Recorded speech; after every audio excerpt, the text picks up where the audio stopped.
Hello and welcome back to NexLore Game Analysis. Today we're milking a very familiar cash cow. In this video, we're diving into the latest chapter, Chapter 5, Broken Thing, from the horror series Poppy Playtime. This fifth chapter continues the former employee's journey deeper into the toy factory, where even more dark secrets are buried inside the notorious Playtime company. Before we get to the analysis, let me quickly recap everything that happens in Poppy Playtime Chapter 5. Chapter 5 picks up right where Chapter 4 left off. The former employee is trapped inside a sealed room with Huggy Wuggy waiting outside. Huggy bends the steel door open and gives chase. The pursuit forces the former employee into an elevator, but Huggy Wuggy refuses to stop. He clings to the outside and tears the elevator apart. While trying to escape, the former employee loses the grab pack to Huggy Wuggy and falls with the elevator into a deeper section. When he wakes up, he finds himself wandering through the recycling area. This is also home to a group of living toys known as the Outimals. While struggling with one of the Outimals, the former employee is rescued by a friendly living toy. The toy introduces himself as Giblet, an ally of Poppy. Giblet leads the former employee to a shelter and reveals that another grab pack can be found in the boiler room. The former employee heads to the boiler room and retrieves a new grab pack from the mouth of a giant brawn toy, along with a pressure hand that can blast objects backward. The former employee is then attacked by a furry toy, but Giblet steps in and stops it. Giblet explains that this furry creature is a trusted ally named Chompkins. Together, they make a plan, find the prototype's weakness, and use it to defeat him. Giblet gives the former employee a mission to search for research connected to the prototype. After finding a pair of magnetic wristbands and an important document, the former employee brings them back to Giblet and Chum. They discover that the file mentions a compound called negation, a mysterious substance the prototype doesn't want anyone to find. The only surviving information on the compound is stored in the data center, so they need to get there fast. While exploring, the former employee also finds a yellow hand that can absorb and release elements.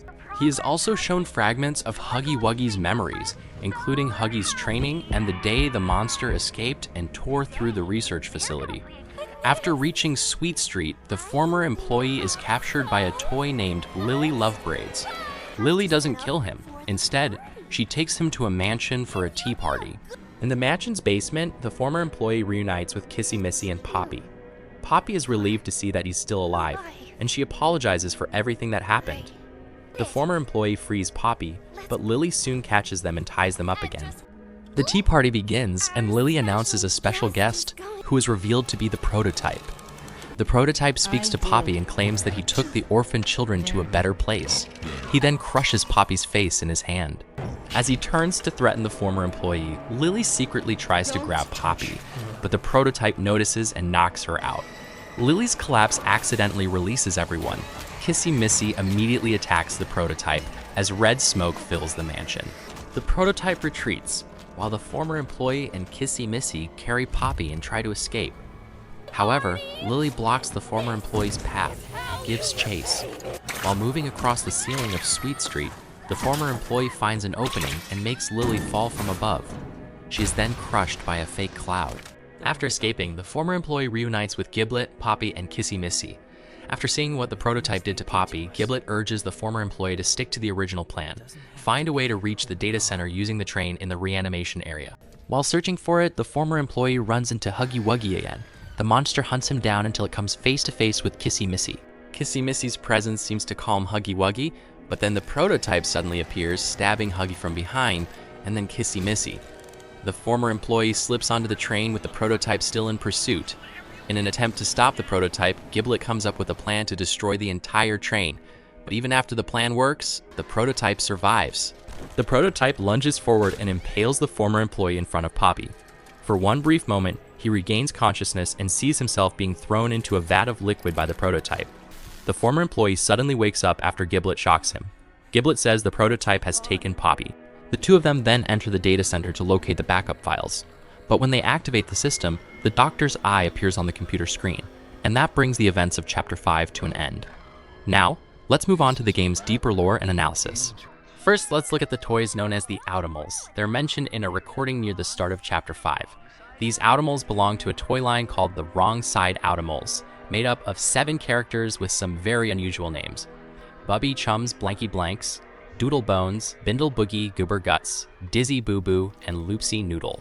The reason these toys never appeared in the previous chapters is that the Wrongside Outimals were part of a toy line canceled by Playtime. The reason for the cancellation is revealed in an audio recording featuring the less than positive reactions of several parents after Playtime employees introduced them to the Wrongside Outimals. In Chapter 5, these living Outimals seem to be everywhere. They roam through every corner and completely replace the smiling critters from Chapter 4. Several notes also explain how the Outimals managed to survive for 10 years. It was because the labs received a huge shipment of supplies 1 month before the Hour of Joy. The area was stocked with plenty of resources, most importantly, poppy seeds. In one note, the Outimals even described them as delicious. The lab was also where the scientists experimented on plants using a poppy-based growth mixture. This caused fruits and vegetables to grow to abnormal sizes, giving the Outimals a massive food supply. But eating these mutated vegetables is also why the Outimals look so badly deteriorated. When a host consumes one of these mutated plants, the plant begins consuming the host from the inside. In other words, the Outimals' bodies are constantly being destroyed from within. The notes also reveal that these mutated plants seem to operate through a shared consciousness. They can defend themselves and even attack creatures they consider a threat. This also explains why we find so many Outimal bodies impaled on massive roots. Those roots all seem to originate from the huge tree inside the biodiversity laboratory. This tree grows fruit shaped like smiling faces with sharp noses and a deeply unsettling appearance. The room and the mutated tree's design make it feel like Mob Entertainment originally planned it as a boss fight, but it may have been too complicated, so it was cut and replaced with a much simpler puzzle. Another interesting detail is that this mutated tree may also be what helped stop the former employee's elevator after the encounter with Huggy Wuggy. Next is Giblet, a completely new character first introduced in a short from Mob Entertainment as Experiment 1202. Giblet resembles a brown fox covered in surgical scars. Based on the placement of his fur patches, especially when compared to his cartoon design, Giblet appears to have been turned inside out. He also carries a walking stick that can deliver electric shocks. Giblet's behavior in Chapter 5 shows that he is a reliable ally. According to Giblet, he knew both Poppy and Doughy before the Hour of Joy. An audio recording also reveals Giblet's anger over the way the prototype treated the surviving Playtime employees. Through Giblet, we're also introduced to Chum Chompkins. He is the same mysterious furry creature we previously saw in the VHS tape connected to Preston Willard. Chum was designed to comfort children by letting them crawl inside his mouth. And yes, that sounds like a very strange way to make a child feel safe. In an audio recording about Chum, a young girl named Megan says she is afraid of him because he feels more like a living creature than a toy. And it's obviously hard to feel safe while crawling into the mouth of something alive. Chum's decision to help the former employee in Chapter 5 also confirms that he is an undercover spy inside the prototype's ranks. A conversation between the prototype and Chum also reveals that Huggy Wuggy was not a servant sent by the prototype to hunt the former employee. Huggy is simply a deranged creature that needs to be contained or eliminated. Huggy Wuggy's insanity is also explained through the 3 memory fragments seen in the game. These memories are the result of neural mapping technology, a major breakthrough mentioned by Dr. Harley Sawyer in a letter to Innovation Director Leith Pierre in April 1994. Dr. Sawyer understood that Playtime could never carry out enough research projects if it continued relying only on test subjects taken from the Home Sweet Home orphanage. With this new neural mapping technology, Dr. Sawyer could recreate a test subject's entire consciousness. In other words, one subject could be copied into multiple bodies for several different purposes. That way, Playtime would never run out of test subjects. This also explains why there are so many living toys inside the Playtime factory. Another letter from Dr. Bruno White to Leith Pierre also discusses this technology. Dr. White proposes using neural mapping alongside the existing process. Certain test subjects would be sent to work or used in experiments, while their neural maps would remain stored on the computer system. If anything happened to one of those subjects, Playtime could simply create a complete copy of that individual using the neural maps stored in the system. At the end of the letter, we see that Dr. White's proposal was approved by Leith Pierre. Together, these 2 letters confirm that in the world of Poppy Playtime, even if a test subject dies, that subject can still be cloned as long as its neural map remains stored on a computer and there is enough protein and lipid material to rebuild a biological body. However, the clone would not truly be the same individual who died. It would be more like a copy. and that copy's consciousness would depend entirely on the neural map data recorded beforehand. Because neural mapping was originally developed by Dr. Harley Sawyer, his return in Chapter 5 means Harley Sawyer now has the power to duplicate test subjects. The problem is, we don't know which subject's neural maps Harley currently possesses. And if he has the neural maps of every test subject ever created in the factory, the implications would be insane. With enough raw material to build new biological bodies, Harley Sawyer could create an entire army of living toys. Next, let's talk about Gracie Green, the woman seen in the rooms with projectors and inside Huggy Wuggy's memories. Gracie served as the lead advisor for Playtime's Health and Integration Department. Gracie appears in the projector videos used to brainwash test subjects after they were turned into living toys. The purpose of this conditioning was to make the subjects accept that they would always be toys. Gracie's behavior also confirms that she knew about the Bigger Bodies initiative and the inhumane things it did to children. In other words, Gracie was someone the living toys deeply hated. An audio recording also reveals what happened to Gracie during the Hour of Joy. Miss Gracie, open the door! We won't hurt you! All of them, I think. I don't know how many. They took apart Robertson.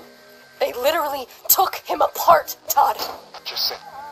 Security forces will get you. God damn. Mass casualties in the game station. Don't tell me to sit, Todd. These little monsters are trying to kick down my door. Open the door, Miss Gracie. We just want to play. Yeah! The friends are all here! Let's spread some joy all over that room! You hear them? Come be the joy the world needs. Another breach on 4. 40 meters. Closing. Todd? Oh, they're in the damn room. How are there so many of them? Todd? Todd!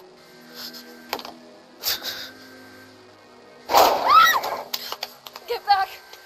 Get back! Mama, I was just trying to make you all happy. I wasn't. Please, don't hurt me! We're not gonna hurt you, Miss Gracie. We have something very special planned for you.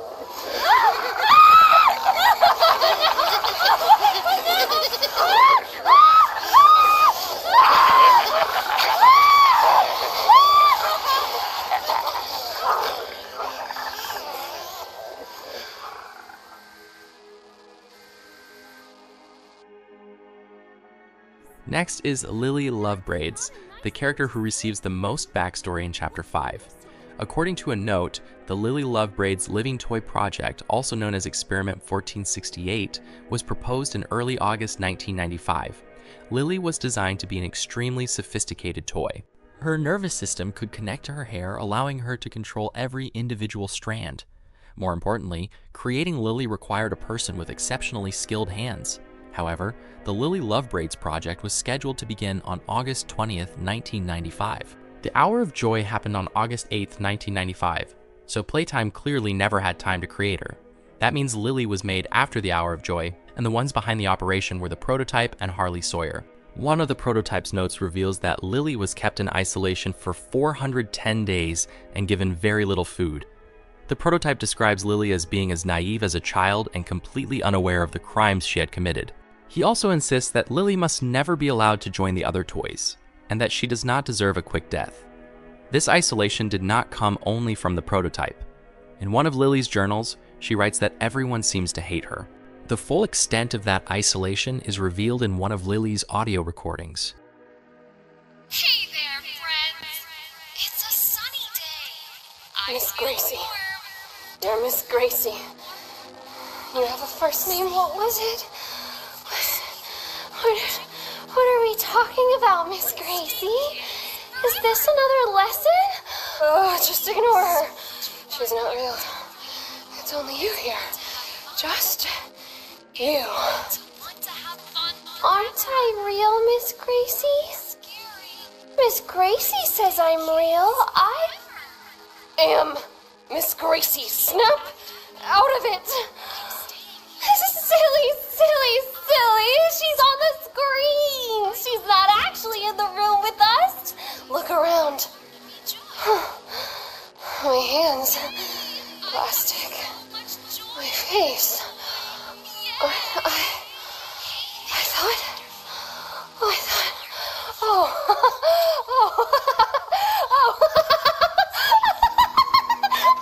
How embarrassing! I can't believe I thought you were actually in the room, Miss Gracie! Egg on my face! I love Huggy, and I love Kissy, and I love all the friends! I want to go home. No! We're gonna have a tea party! I love tea parties, and I love crumpets! Crumpets are the best! Please let me out! No, we can brush our hair and hang with the friends!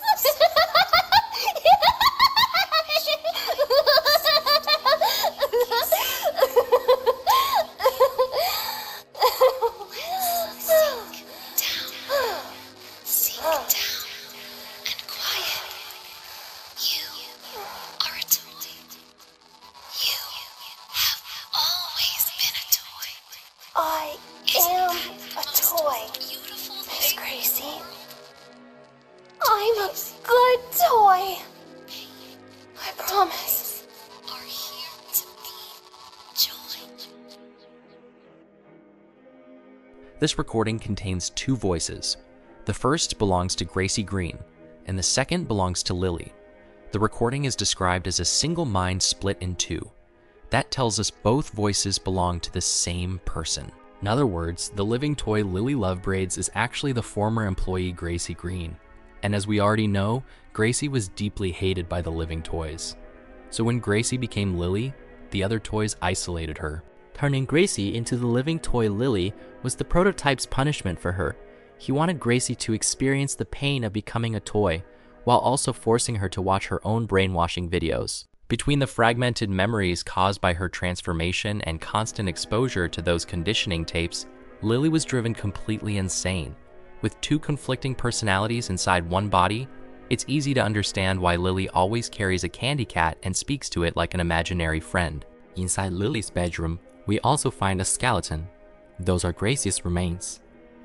Even though Gracie's mind became unstable after turning into Lily, deep down, she could still feel the Gracie Green personality inside her. Lily hid the skeleton somewhere safe and decorated it with flowers and toys.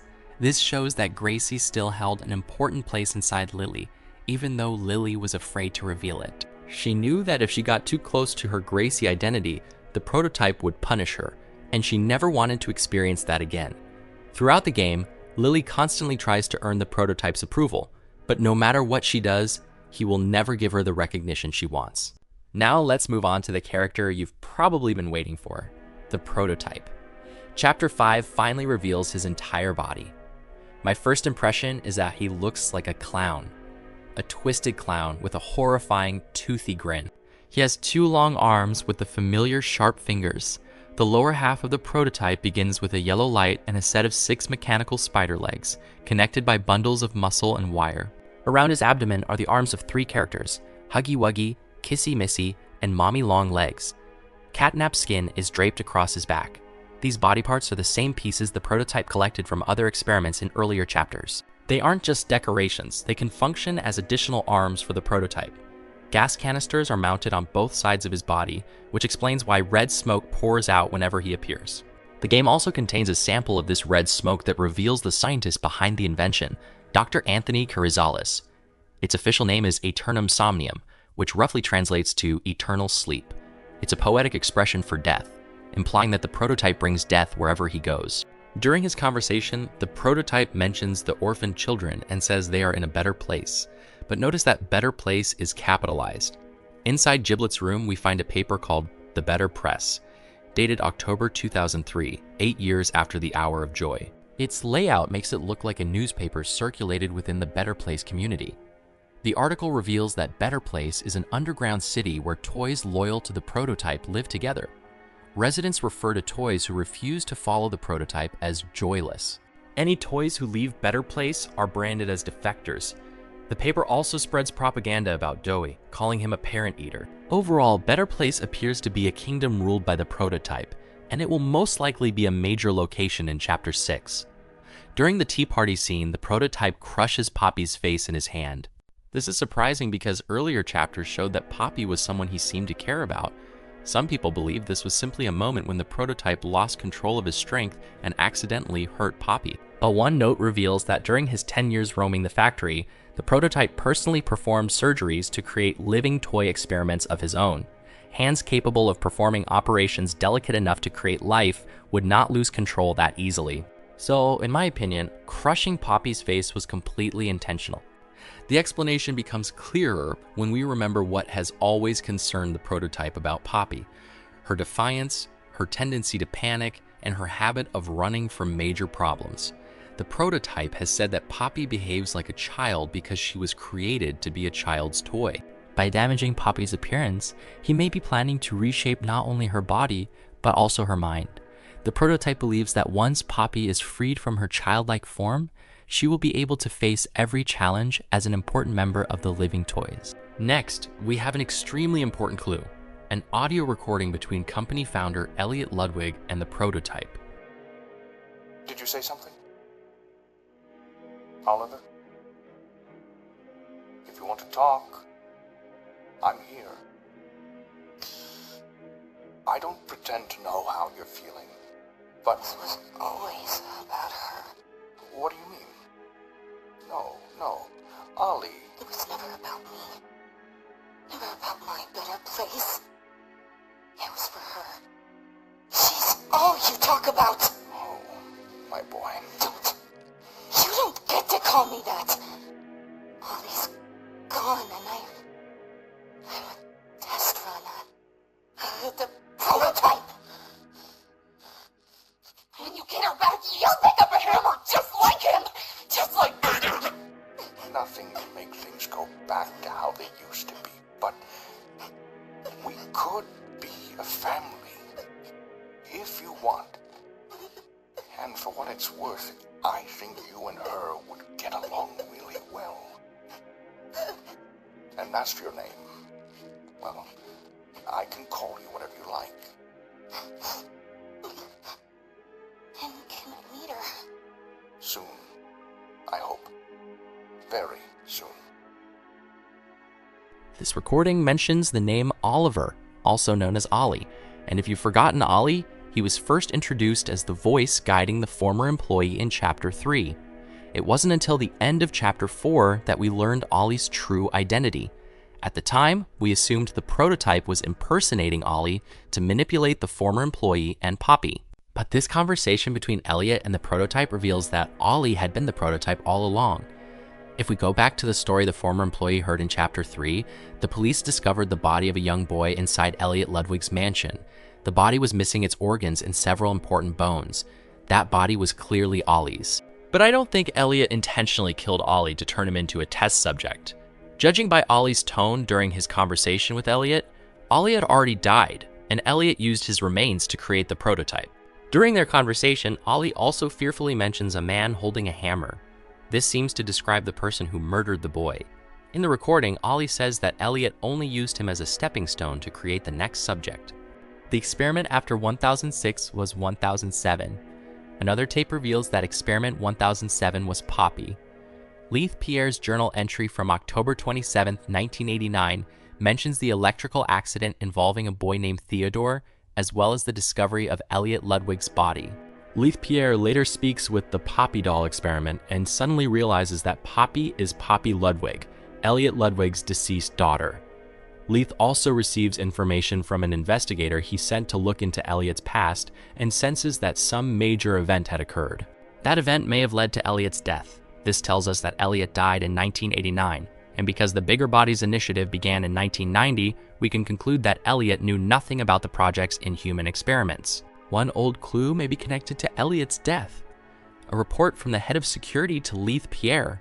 The report describes the body of an unnamed person who appeared to have been dead for weeks before being found. What stands out is the cause of death: multiple puncture wounds through the abdomen.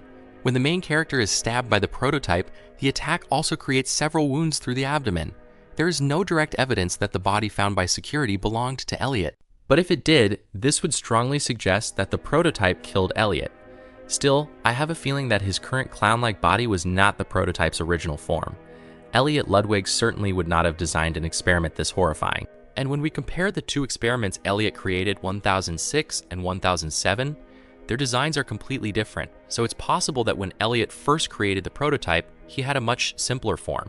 Harley Sawyer may have dissected and rebuilt him into what we see today. But if the prototype really did kill Elliot, why would he do it? Near the end of Elliot's recording with the prototype, Elliot reassures him that he will be allowed to meet Poppy soon. But Poppy's behavior at the end of Chapter 4 suggests that Elliot never actually let the prototype meet her. That broken promise may have made the prototype angry enough to kill Elliot. Still, in my opinion, that explanation is too simple for him to murder the man who brought him back to life. Now let's analyze the final events of Chapter 5. At the end of the chapter, the prototype stabs straight through the former employee's body, inflicting a fatal wound before throwing him into a tank of liquid. But the former employee is revived by Giblet's electric shock. This scene makes it seem like the former employee cannot die. But if we look more closely, the liquid he was thrown into was not ordinary fluid. That tank contained a poppy-based growth mixture known by Playtime employees as poppy gel. This is the main compound used in the creation of every test subject. Its primary function is to accelerate cell regeneration and tissue growth. In other words, it can bring someone back from the brink of death. Poppy gel was originally created by Elliot Ludwig. After Elliot was gone, Playtime scientists tried to recreate the formula. Information about Poppy gel also connects to a new character, Dr. Chloe Arkins, a scientist who helped develop Poppy gel. Throughout Chapter 5, we find 3 letters written by Chloe to her daughter, Julie, and her husband, David. They describe her experiences working inside Playtime's laboratory.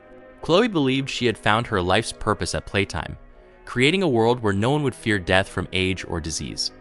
Dr. Chloe's letters suggest that Poppy gel may be the key to that future. Returning to the former employee, falling into the poppy gel allowed his fatal wounds to slowly heal, but this creates a contradiction. The prototype deliberately attacked the former employee, so why would he then throw him into a substance capable of healing him? One possible explanation is that after injuring the former employee, the prototype wanted to keep him alive for some future plan. That's why he threw him into the poppy gel tank. Then, while the prototype took Poppy back to his lair, Giblet arrived and pulled the former employee out. In the final moments, we learn that the Doctor, also known as the mechanical version of Dr. Harley Sawyer, has returned. Throughout Chapter 5, the cameras and electronic displays with smiling faces have hinted at the Doctor's return. This leads to the theory that the Doctor watched the former employee throughout the entire journey and helped him survive several dangerous situations. The clearest examples are the chases involving Huggy Wuggy. Doors open by themselves and projectors activate automatically. All of it appears to have been controlled by the Doctor to guide the former employee toward the data center. To quickly recap, the data center contains the stored formula for the negation compound, which Giblet claims is the prototype's weakness. Information about negation is revealed alongside the information on poppy gel. Put simply, poppy gel promotes healing and growth, while negation absorbs and destroys.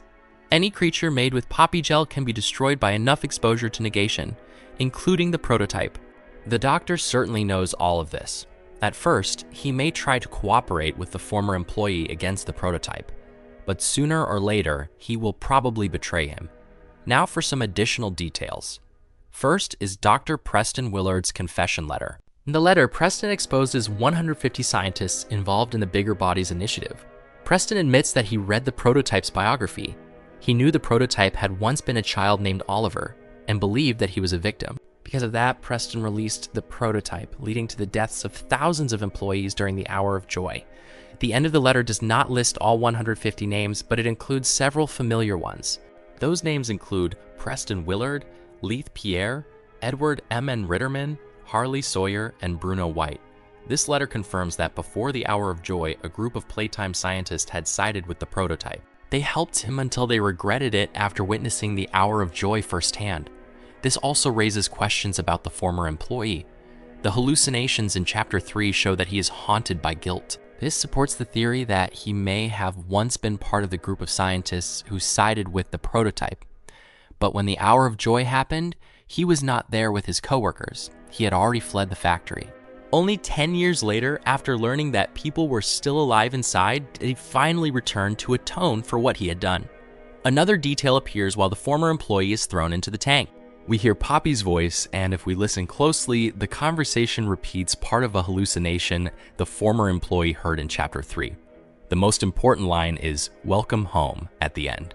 During a conversation between Dr. Preston and Jessica Newman, Jessica says that she has lived here her entire life. This means Jessica was once an orphan raised at Home Sweet Home. That makes "Welcome Home" sound like confirmation that the former employee was also an orphan who grew up at Home Sweet Home before later becoming a scientist for Playtime. Next is a medical report for Edward Ritterman, dated November 1994. The report diagnoses Edward with a terminal illness causing spinal degeneration and muscle atrophy. For anyone unfamiliar with Edward Ritterman, he was one of Playtime's highest-ranking executives, but very little is known about him. According to the employees, he was an extremely private man.